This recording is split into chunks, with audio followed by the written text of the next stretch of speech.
Para Nepali दाजुभाइ तथा दिदीबहिनीहरू, हामी नयाँ वर्ष 2083 आइपुगेका छौँ।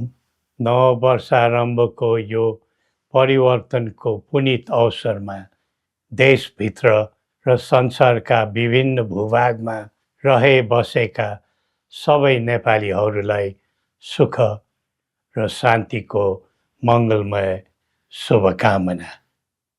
समयको प्रवाहसँगै हामीले हाम्रो देश र हाम्रो समाजलाई प्रगति पथमा अघि बढाउँदै जानु पर्दछ।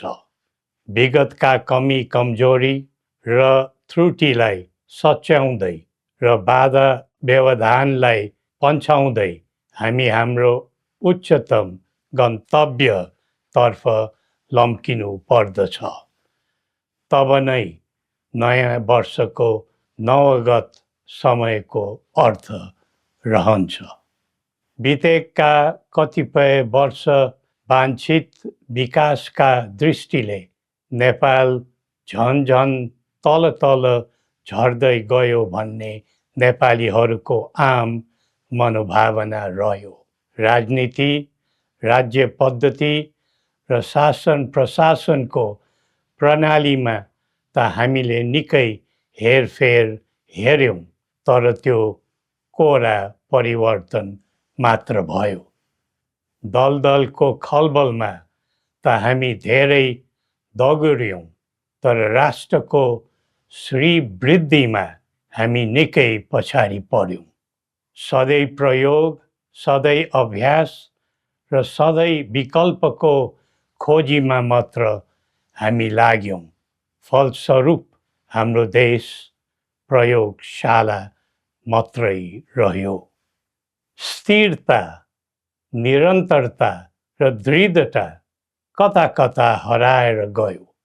विधि पद्धति व्यक्ति बदलेर मात्र समग्र स्थिति बन्ने रहेनछ भन्ने कुराको पाठ हामीलाई विगतले सिकाएको छ।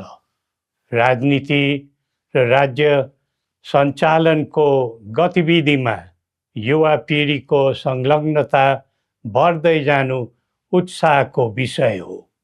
पढे लेखेका, देश बुझेका र आधुनिक प्रविधिको ज्ञान भएका उत्साही पात्रहरूको आगमनले राष्ट्रलाई फलदायी बनाउनुमा मद्दत पुग्छ भन्ने हामीलाई लाग्दछ। आज हाम्रो देश चौतर्फी समस्याको चाङमा छ। यो बेला नेपाली जनताको आशा अभिलाषा पनि उत्तिकै छन्। यो स्थितिमा हाम्रो आर्थिक अवस्थालाई कसरी उकास्ने, छिमेकीहरू र बाह्य मित्र शक्तिहरूको सहयोग सद्भाव कसरी बढाउँदै जाने भन्नेमा हाम्रो ध्यान केन्द्रित हुनुपर्ने देखिन्छ। आन्तरिक सुरक्षा प्रणालीको दृष्टिले मुलुक अत्यन्तै नाजुक अवस्थामा परेको छ।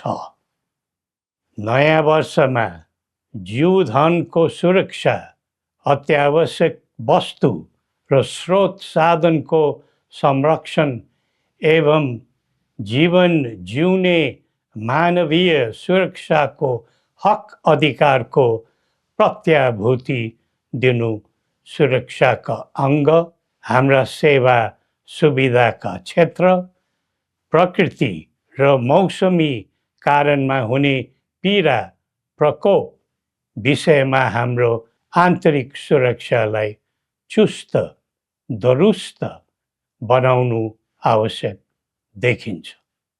आजको विषम र अशान्त विश्वमा हामीले हामीलाई जोगाउने, हाम्रो उत्पादित आयातित वस्तुको जोगाड गर्ने र कुनै प्रकारको व्यवधान पर्न नदिने तर्फ राज्यको गहिरो ध्यान पुग्नुपर्ने देखिन्छ। आम नागरिकले कुनै प्रकारको शारीरिक, मानसिक भौतिक तथा जीवनयापनको मामलामा त्रास, पीडा, अभावको अनुभव गर्न नपरोस्। हरेक क्षेत्रमा भरपर्दो आत्मनिर्भर भएर परनिर्भरताबाट र स्वाधीन भएर पराधीनताबाट देशलाई जोगाउनु छ। देशको स्रोत शक्ति हो। सही उपयोग भएमा नै समाजको कल्याण हुन्छ अनि देशको स्वधर्म, संस्कृति र मौलिक कलाकृतिको सम्वर्धन भयो भने नै देशको गौरव बढ्दछ। त्यसैले यिनै मूलभूत काम कर्तव्यतर्फ अब हाम्रो पाइला अघि बढ्नु पर्छ। निषेध, फुट, द्वन्द्व र विद्रोहले हामी कमजोर हुन्छौँ। परस्परको राग, द्वेष, प्रतिशोध र निषेध राजनीतिमा हुनु हुँदैन। जनचाहना समेतलाई मनन गरी देशलाई केन्द्रमा राखेर कदम बढाउनु विलम्ब नगरौँ।